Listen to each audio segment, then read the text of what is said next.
I think he had a rough day yesterday. Distracted. What was your take yesterday, Kurt? It's more the same for Republicans, and it's as Willie kind of talked about. It's if I speak loud enough and quick enough so that you maybe don't hear the words that I'm saying because they're so ridiculous, maybe you won't call me out on it on live television.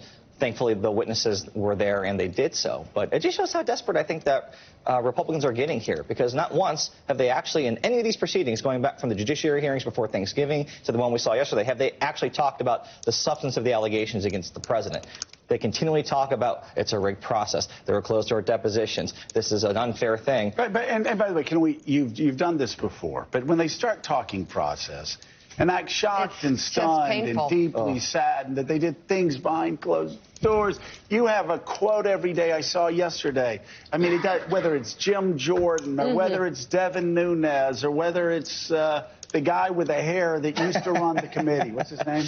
Gowdy. Gowdy. Whether it was Gowdy. I mean, they all have these quotes talking about the importance of keeping things behind closed doors, and just shamelessly they go out knowing the quotes are out there. It's painful for me to sit there, having been the guy that worked with these folks, when they actually went out of their way to expand deposition authority to give it to themselves when they were investigating Barack Obama. So, Chuck Rosenberg, I think it was a strong day for the explanation as to why this entire scandal is a threat to our democracy. Do you agree? I do. I mean, as you mentioned earlier, it's ongoing. It's happening now. Right. So we need to do something about it. And who the victim is. Because, you know, I think there's confusion, especially for people who are working and worried about, you know, tomorrow and getting their paycheck. There's confusion when you hear all this noise about who the victim is in this, what exactly the president did when he shook down a foreign leader for dirt on his political rival. The victim is the United States of America. We were the victims of Russian interference in the 2016 election. We would be the victims again in 2020 of interference by any foreign power. But you're absolutely right, Mika. We are the victims of this extortion scheme because it was designed to introduce foreign influence into our election. I think that's important for people to understand. Well, and you know, we always talk, while we're in the Wayback Machine talking about Bill Clinton, we talked about the foreign influence, the foreign money that Bill Clinton brought in to the White House. You know, it'd have tea parties and have to explain to people what President's Day is. In America, we call this day President's Day. And we went crazy for good reason. But in this case, though, Bob Costa, again, the Republicans don't have the facts on their side, so they're arguing process. Yesterday, we had a discussion on law. They didn't want to hear that as well. It does seem that they're just throwing everything up against the wall that they can to distract from the facts and the Constitution and how the Constitution defines impeachable offenses. Why this matters. Do you know can you report on any deeper strategy than that?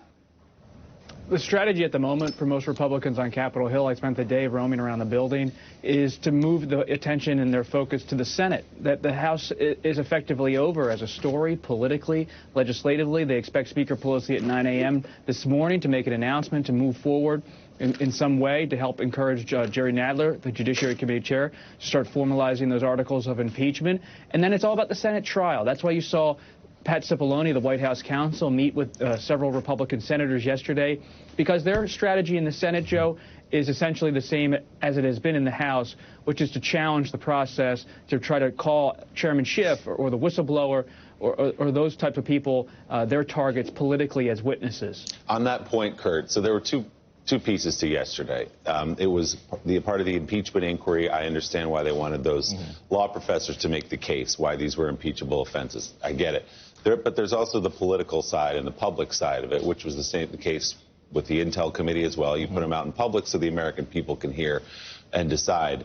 They fed, I thought, Republicans into the argument that the president has tried to make, that the entire process has been out to get him from the beginning by pointing out, you know, from these three law professors who they gave money to, President Obama, Hillary Clinton, who they voted for, all those things. You had the unfortunate lame analogy that one of the professors made to the president's son. It all fed this narrative. So when you take all that in total, was this an effective day from the Democratic point of view of pushing the ball forward and convincing the public, at least, that this is impeachable? You know, Willie, I think realistically, just like during the Intelligence Committee hearings, public opinion today is exactly what it was yesterday.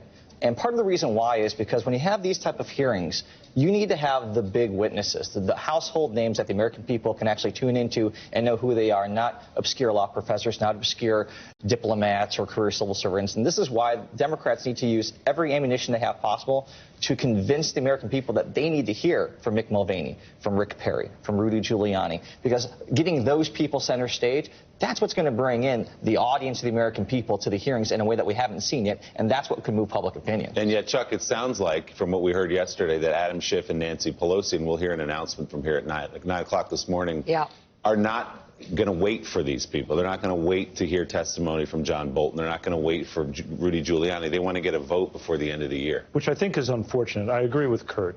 You know, one of the complaints that Professor Turley had yesterday, and I thought it was deeply illogical, was that this process is moving too fast and is too narrow. Right? Well, fast is easy. If something bad happens, you move fast. In law enforcement, if someone does something very wrong and deeply dangerous, we arrest them. We move quickly. Right? And this is not only fast, this is ongoing, so it's a threat. But the narrow part is what really irked me, Willie, and here's why. It's narrow because the White House has blocked access to subpoenas and witnesses. It's narrow by design, but not by the Democrats, but by the White House. So to criticize Democrats for being too narrow in their inquiry misses the entire point. It's narrow because they have been blocked from getting access to these people that Kurt so rightly points out we would like to hear. So let's listen to what Professor Turley said. He was the one Republican witness yesterday about this question of subpoenas. That's an example of what can happen if you actually subpoena witnesses and go to court. Then you have an obstruction case because a court issues an order. And unless they stay that order by a higher court, you have obstruction. If you impeach a president, if you make a high crime and misdemeanor out of going to the courts, it is an abuse of power. It's your abuse of power. You're doing precisely what you're criticizing the president for doing. We've burned 2 months in this House, 2 months, that you could have been in court seeking a subpoena for these witnesses. It doesn't mean you have to wait forever, but you could have gotten an order by now. The House has the sole, S-O-L-E, power of impeachment. It doesn't need to go to a court for approval. It doesn't need to go to court to get its subpoenas enforced. When the president receives a subpoena, or in this case, Mick Mulvaney, Mike Pompeo receive a subpoena, and they throw it in a drawer, they don't comply or challenge because the president told them to. That is the act of obstruction. And by the way, Mike, Andy McCarthy was also on there, who's been a defender of the president, a steadfast defender of the president. He, too, struck down the argument by Jonathan Turley. Just saying, wait, no, you can't say that an Article I power must go to an Article III power to impeach an Article II power. Yeah, but isn't the reality, Kurt, that it's the court versus the electoral clock? That's what's going on here. Nancy Pelosi is going to speak at 9 o'clock.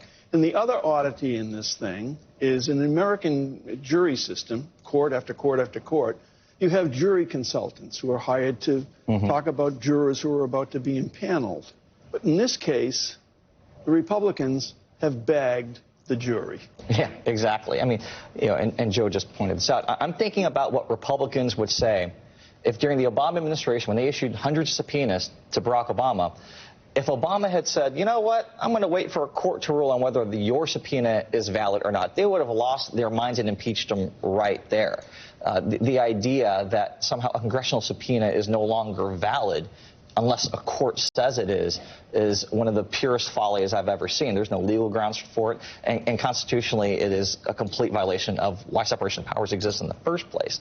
And so, again, But your committee did have some problems with getting the Obama administration and the Attorney General to comply, right? Yeah, and when they did, We held him in contempt, sued him, and the court upheld our congressional authority to issue those subpoenas, which is exactly what any court will do and has continued to do throughout all of this entire process. What I wish Democrats would do a better job of is when Republicans are up there, and you heard this, almost every single Republican launch into a statement before asking a witness a question. They would go on about how there's no first-hand witnesses here. I wish that every Democrat would respond with, well, if you want a first-hand witness, I assume that you want to see Rudy sitting here, Pompeo sitting here, Bolton sitting here, and if you don't, sit down and shut up.